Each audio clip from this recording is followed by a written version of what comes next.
Hola a todos de nuevo, bienvenidos a Terror Desconocido. Hoy voy a comentaros la película Silencio desde el Mal. Silencio desde el Mal, película del grandísimo James Wan, uno de los grandes directores del cine de terror actual. Bueno, actual, ya lleva tiempo, yo siempre digo actual, pero bueno, es la nueva escuela, la nueva generación de directores especializados en el cine de terror.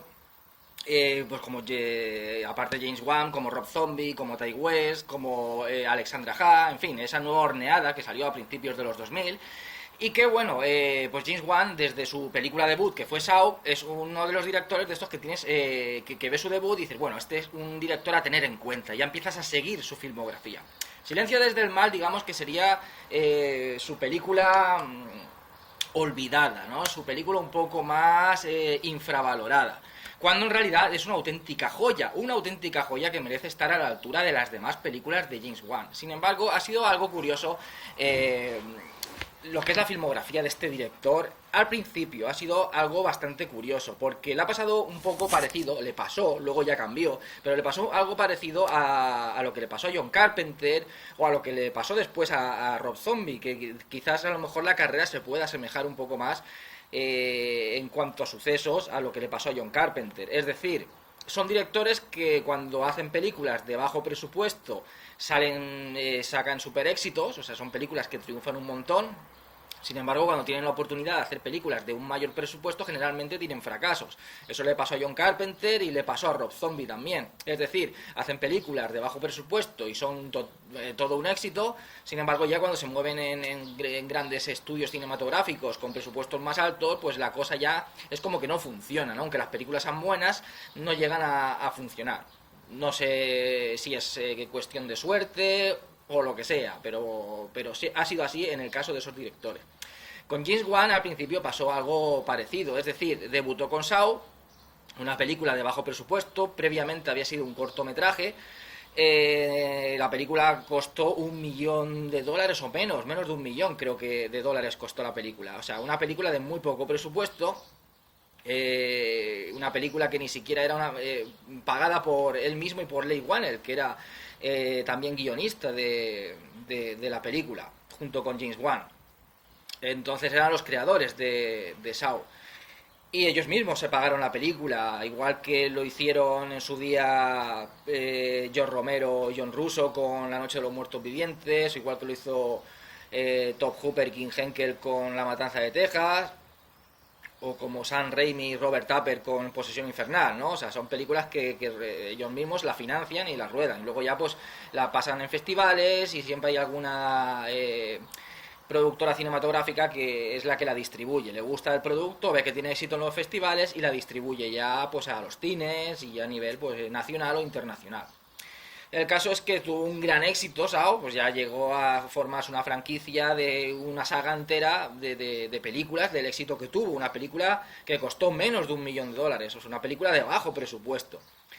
Claro, ya esto apunta de que es un director de que merece la pena confiar en él, porque es un director que con poco presupuesto te hace una gran película. Así que para su siguiente película, que fue Silencio desde el Mal, ya contó con $19 millones, 19 o 20. O sea, mucho más presupuesto que con Saw. La película técnicamente es brutal, o sea, a nivel técnico está claro que es superior a Saw. Es una película que ha costado mucho más, es un director que dirige muy bien, porque dirige muy bien, y lo que es cinematográficamente, pues Silencio desde el Mal, la verdad es que se ve mejor visualmente que Saw. No quiere decir que sea ni mejor ni peor película, simplemente digo a nivel técnico. Entonces, la película ya digo que es una pasada, sin embargo, fue un fracaso. Fue un fracaso, cambió totalmente, quizás a lo mejor yo la achaco, o es la explicación que le doy yo, a que cambió bastante de registro, porque si bien Sao era una especie de entrada en el siglo XXI de lo que serían esos psicothrillers que tan de moda se pusieron a principios de los 90 gracias al Silencio de los Corderos, o más bien a Seven, esos psicothrillers con una carga de terror, eh, aquí optó por algo totalmente diferente, que es ya el tema paranormal, ya el tema ya de fantasmas, el tema de espíritus, el tema paranormal, algo muy diferente.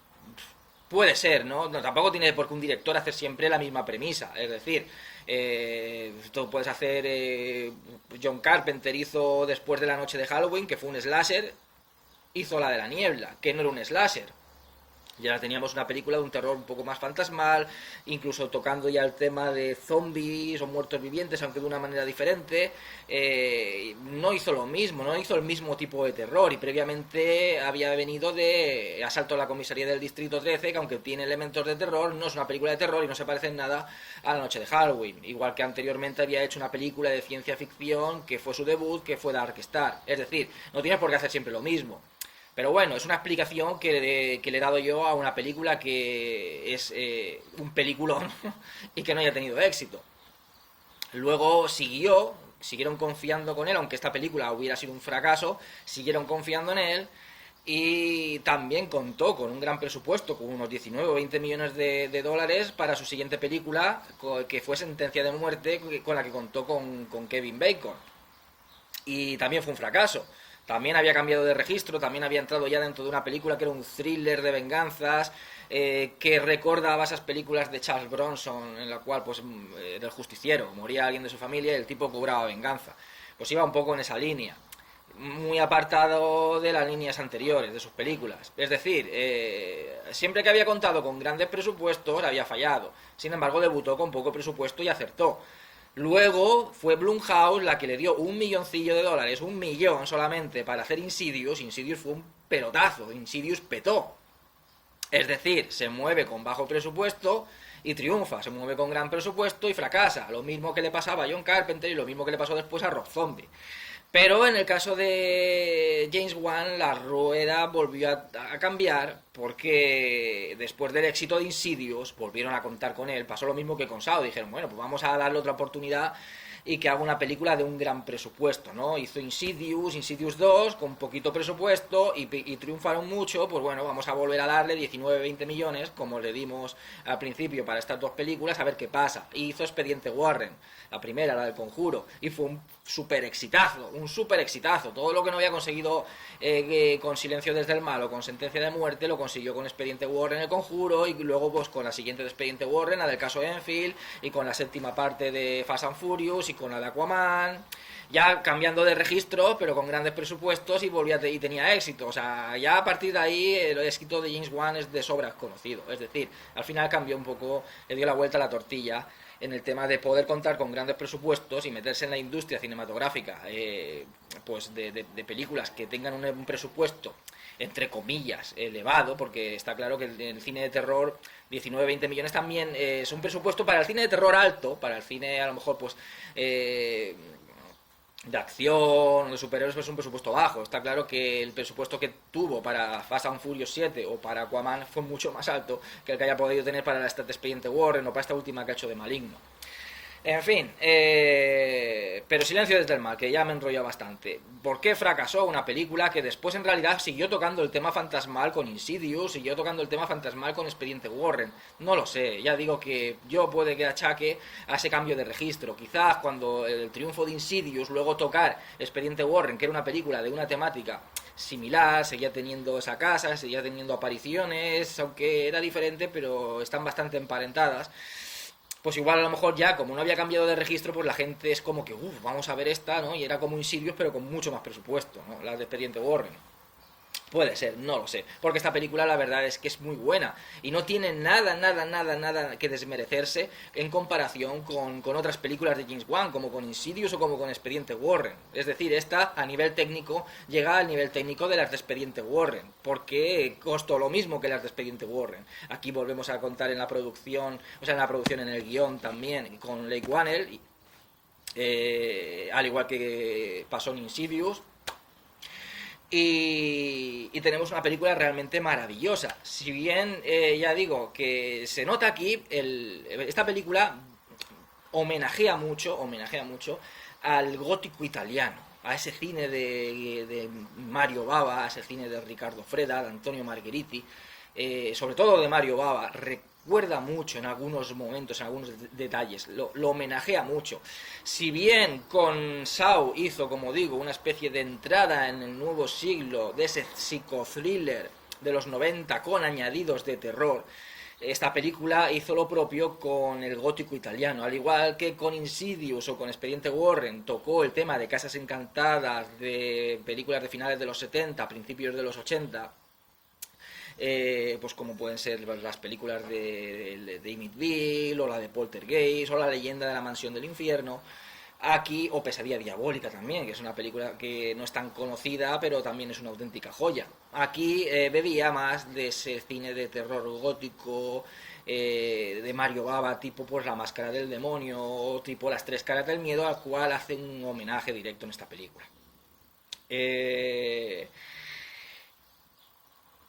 Entonces era un tema fantasmal, pero de una manera diferente a lo que lo hizo después con Insidious o lo que lo hizo después con Expediente Warren. No sé si a lo mejor no era el momento de ese tipo de terror, pero a mí, ya digo, me parece una auténtica joya. Y es como de las más olvidadas, junto con Sentencia de Muerte, de James Wan, y de verdad que no se lo merece. Se merece tener un puesto ahí entre las grandes de James Wan. Se notaba que James Wan ya tiene cierto fetichismo. En esta película ya lo pudo dejar bastante claro. Cierto fetichismo por los muñecos. Veamos el muñeco Billy de la película de Saw. Aquí tenemos otro muñeco de ventrílocuo, también llamado Billy, o la muñeca de Annabelle, que posteriormente veríamos en Expediente Warren. O sea, se nota el fetichismo por los muñecos y también el gusto por ese cine de terror italiano, que si bien en Saw no lo demostró del todo, pero ya teníamos ese muñeco, a Billy, ese tipo de muñecos, estaban bastante presentes, igual que maniquíes, en películas, en los giallos italianos, no estaban bastante presentes. Ya ese toque le da cierto aire, un poco a recordar, a llevarnos a la memoria esos giallos italianos. Ya los que luego homenajeó directamente con su última película de terror, que fue Maligno. Entonces aquí ya directamente da rienda suelta a todo ese fetichismo de muñecos y da rienda suelta un poco a ese homenaje también a ese cine de terror italiano, no al giallo como lo haría en Maligno, pero sí a ese gótico italiano, más propio del cine de Mario Bava que del cine que veríamos de Dario Argento, como sí que hizo en Maligno.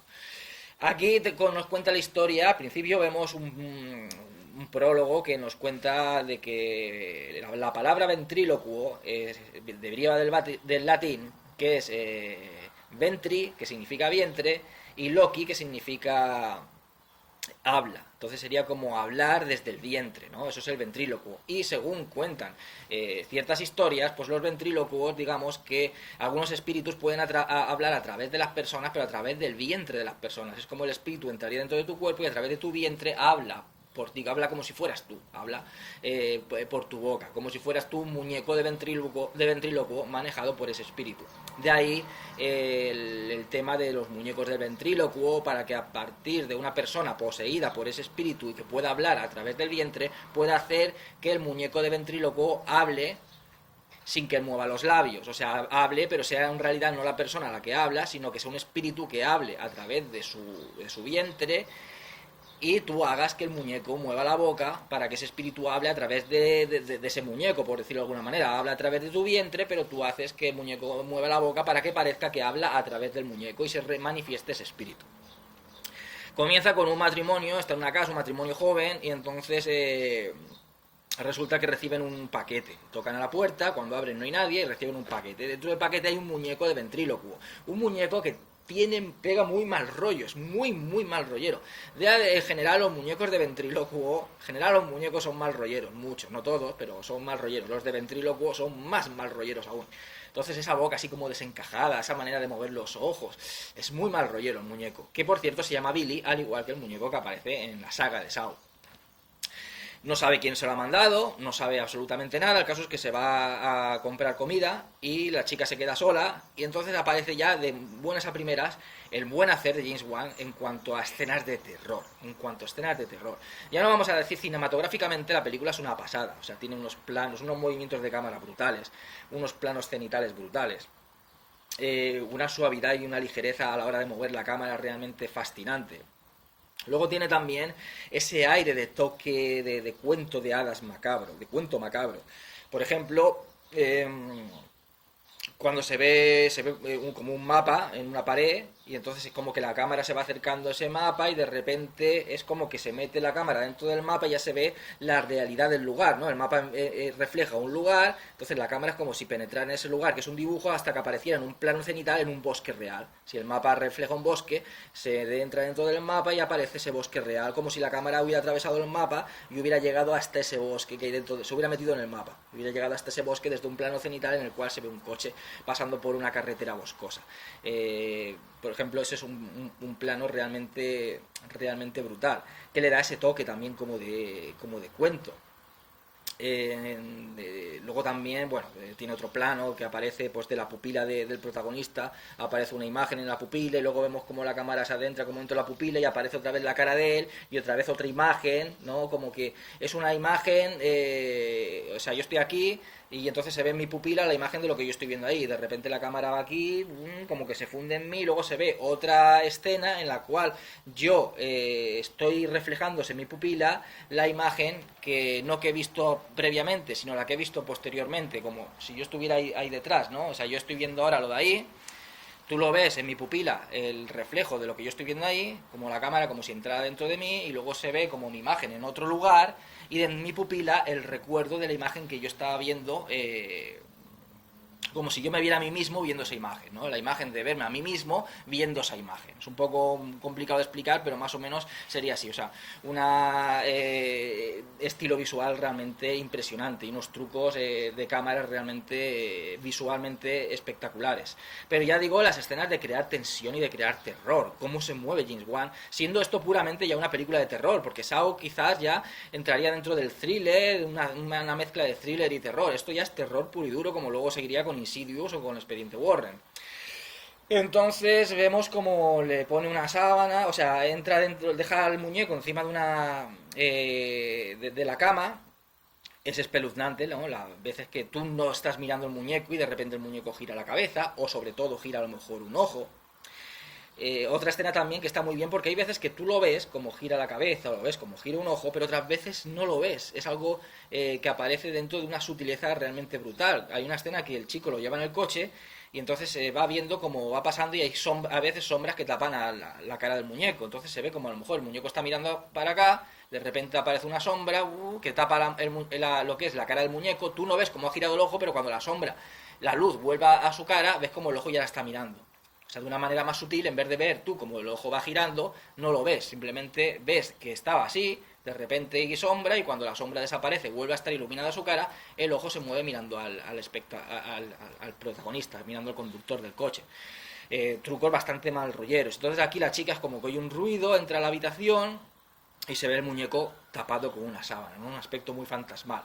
Entonces de repente es como que escucha algo hacia la sábana, destapa la sábana para ver lo que sucede. Bueno, la chica es atacada y cuando el chaval llega, otra escena también terrorífica porque oye como la chica lo está llamando. Pero sabemos que ha atacado a la chica. No puede estar llamando porque esté viva, aunque esté viva no puede estar llamándolo como hola cariño, ven acá, no, porque ha pasado algo. Está claro, el chico ve el suelo lleno de sangre y cuando llega se encuentra lo mismo, la sábana, pero esta vez cuando abre la sábana no está el muñeco debajo, sino que está ella con la mandíbula totalmente desencajada y sin lengua. Entonces la policía pues sospecha por supuesto del marido, aunque no tienen pruebas. El detective que lleva el caso está protagonizado por Donnie Walker, hermano de Mark Wahlberg, que también apareció en las películas de Saw a partir de la segunda, pues aparece en la segunda, por ahí también se ve un poco en la cuarta y tal, la tercera también. Entonces ya había pues un poco estado en colaboración con James Wan. Entonces es el que lleva el caso. El chaval dice que hay una leyenda en su pueblo, él vive en un pueblo pequeñito llamado Ravensfair. El pueblo de Ravensfair sería como el cuervo justo, ¿no? El cuervo es el animal favorito de Edgar Allan Poe. Sería como un homenaje a ese Edgar Allan Poe, digo yo, no lo sé. El caso es que el típico pueblo fantasmal, el típico pueblo muy de película de terror gótico, pues ya puede ser del gótico italiano de Mario Bava, a la cual homenaje esta película, o del gótico inglés, de las películas de la Hammer, o a las películas que hacía Roger Corman. El caso es que dice eso, pues que hay una leyenda que dice que los muñecos de ventríloco son un presagio de que algo malo va a pasar, si te dan uno es como que algo malo va a pasar y ha pasado algo malo. Cuando registra la caja del muñeco, porque no sabe quién se la ha enviado, rompe una tela y ve que ese muñeco pertenecía a una antigua ventrílocua llamada Mary Shaw. en el cual hay como una especie como de leyenda con esa ventrílocua en el pueblo de él. Así que va a ese pueblo a investigar, porque quien sea que le haya mandado el muñeco vive en ese pueblo.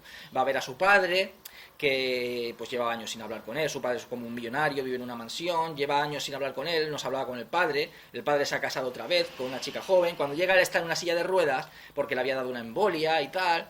El caso es que él pues empieza a investigar en el pueblo, a ver quién es el que le ha enviado ese muñeco, empieza a averiguar cosas sobre esa tal Mary Show. Ese era uno de los muñecos de Mary Show, de esa antigua ventrílocua.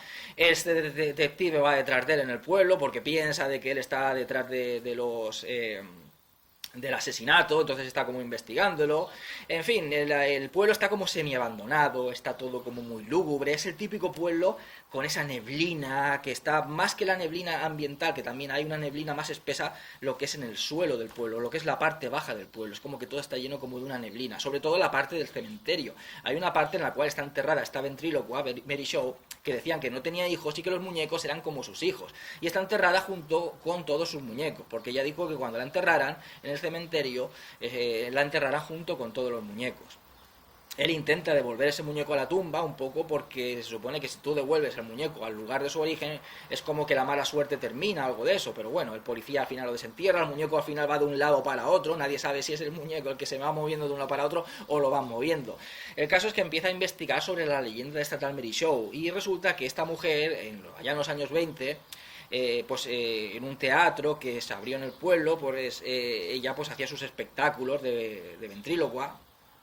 Y resulta que desapareció un niño que era un heredero de una fortuna, desapareció ese niño y se lo culparon a ella. Entonces resulta que la mataron, y la mataron cortándole la lengua. ¿Qué pasa? Que las personas que la mataron, una de esas personas era de la familia de este chico. Entonces aquí, ¿qué pasa? Que el espíritu de esta mujer, el fantasma de esta mujer, está cobrando venganza. Es la típica historia que se pudo ver, por ejemplo, en La Máscara del Demonio. O sea, matan a la bruja, pero vais a sufrir mi venganza, no vosotros, sino... O sea, este pueblo va a sufrir mi venganza, pero van a sufrirla vuestros descendientes también, ¿no? Van a sufrir los hijos los pecados de los padres. El caso es que a partir de generaciones y generaciones, todas las familias de aquellos que estuvieron implicados en la muerte de esta mujer han ido muriendo. ¿Qué pasa? Que él es uno de los últimos descendientes de las últimas familias que quedan vivas, como el padre de él es el de los últimos descendientes de aquellos que mataron a esta mujer, cortándole la lengua. ¿Qué dice la leyenda? Que si tú la ves y gritas, ella te quita la lengua, te corta la lengua, se la come. Este espíritu cuando aparece es aterrador, porque ella cuando la enterraron quería que la convirtieran como en un muñeco de ventrílocuo, entonces la convirtieron como en un muñeco humano, con la mandíbula así como desencajada, muy mal rollero, y saca ella como una especie de lengua grande, porque ella se alimenta como de... y es muy mal rollero ese espíritu, el espíritu de esta Mary Show. Muy al ese estilo de espíritus que utiliza James Wan, con esas caras pálidas y esos vestidos así como de negro, mujeres vestidas como de negro, muy a lo que haría después en Insidious o en las de Expediente Warren. Entonces lo que hace es eso, si gritas te quita la lengua y se come tu lengua, y al comerse tu lengua se queda con tu voz. Por eso cuando el chico entró en la casa lo estaba llamando la mujer, pero no era la mujer, era Mary Show, porque Mary Show vive a través de los muñecos, vive a través de todos sus muñecos, por lo tanto vive a través de su muñeco de Billy. Al final sacan del cementerio todos esos muñecos. Bueno, no sé si esto ya sería spoiler, pero bueno, ella vive como a través de esos muñecos. Por eso es Mary Show, el espíritu de Mary Show, la que está matando. La que mató a la mujer de él es el espíritu de Mary Show, que vive a través de esos muñecos, y si aparece y tú gritas, te quita la lengua, se la come y después se puede tener tu voz. Está muy bien siempre que aparece este espíritu de Mary Show, como que todo se queda en silencio, ¿no? Por eso dicen silencio desde el mal, la película. Se queda todo en silencio. Hasta que muere, se come tu voz, y entonces ya vuelve otra vez el sonido, vuelve otra vez a haber sonido. Ya que ella es como que me habéis arrebatado la voz, pues ahora yo os arrebato la voz a vosotros, a los que me habéis arrebatado la voz, a vuestros descendientes. Esa es la maldición. Ya ahora sería una parte con spoilers, porque sí que es cierto, James Wan al principio tenía esos giros finales muy sorprendentes, ¿no? Un poco de manera diferente, pero como hacía Shyamalan, que tenía sus giros, pues James Wan también tenía los suyos. Y esta película tiene un giro, al igual que lo tuvo Saw, al igual que también lo tuvo Insidious.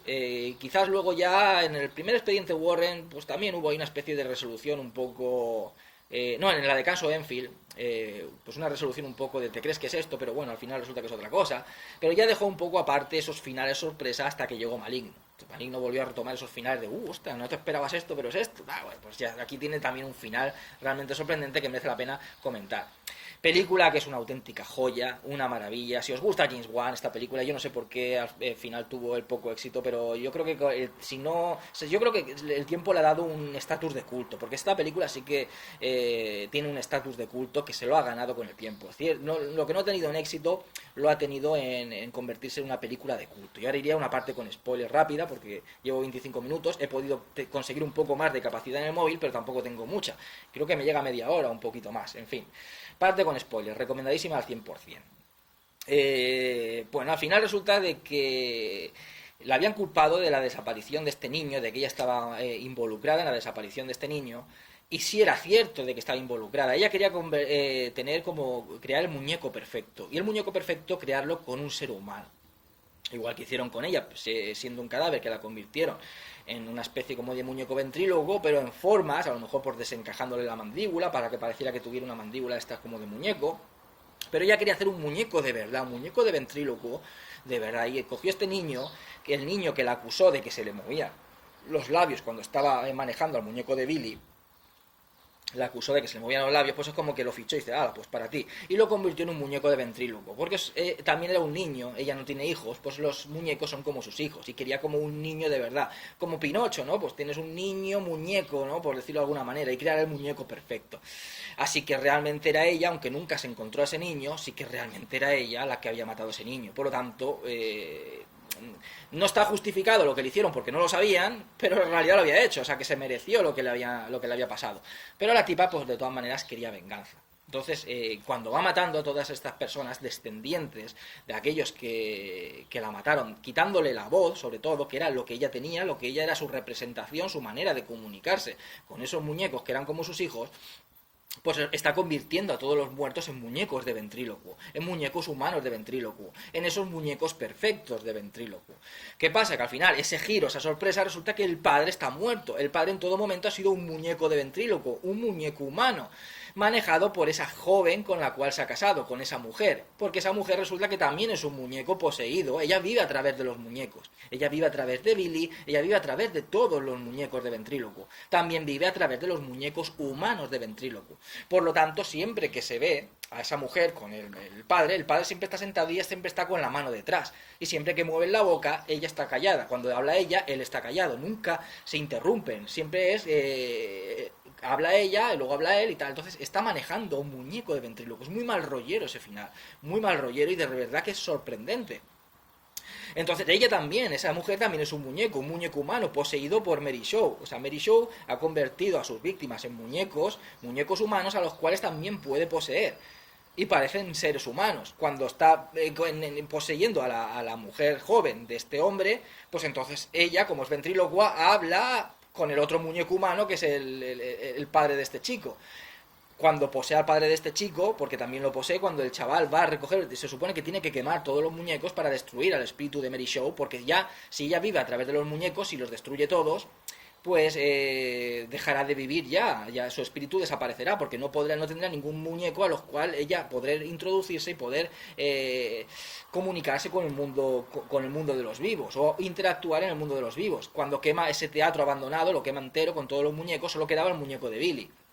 Que por cierto, en ese teatro aparece también el muñeco de Saw, el de Billy, el que aparece en Saw, pero como si fuera un payaso, pero con la espiral esta es como un poco cambiado el tono, pero es un poco un homenaje a su anterior película. Homenaje que también aparece después, pues tanto en Sentencia de Muerte como en la primera de Insidious. Le faltaba el muñeco de Billy. Cuando va a recoger a ese muñeco a la funeraria, que el tipo de la funeraria también ha muerto, una escena realmente también aterradora. Todas las escenas de aparición de esta mujer, de esta Mary Shaw, son aterradoras. Hay una que aparece en la casa de él, hay como unas luces de neón que se encienden y dan un aspecto como rojizo a la habitación, y luego se apagan, se encienden, se apagan, ese toque colorista del cine de terror italiano. Entonces se va viendo como en la oscuridad entre la ventana, como el espíritu de esta Mary Shaw de negro con la cara pálida, realmente aterrador. Tiene escenas muy bien dirigidas y aterradoras. También pasa por un pasillo y lo que es el aire va moviendo las cortinas. Una noche de tormenta que va iluminando y apagando lo que es todo ese pasillo, muy aterrador todo. O la manera de moverse también, como ella va moviéndose así como recta, la cara pálida y esa sonrisa, que recuerda mucho a esa historia de la gota de agua de las tres caras del miedo de Mario Bava, de ahí el homenaje que he comentado antes de esa película. El caso es que le faltaba el muñeco de Billy. Cuando va a la funeraria, porque sabe que en la funeraria tienen ese muñeco, resulta que dice, no, tu padre ha venido a cogerlo. Dice, ¿cómo mi padre ha venido a cogerlo si está en silla de ruedas? Claro, en ese momento había poseído Mary Show al padre de ella.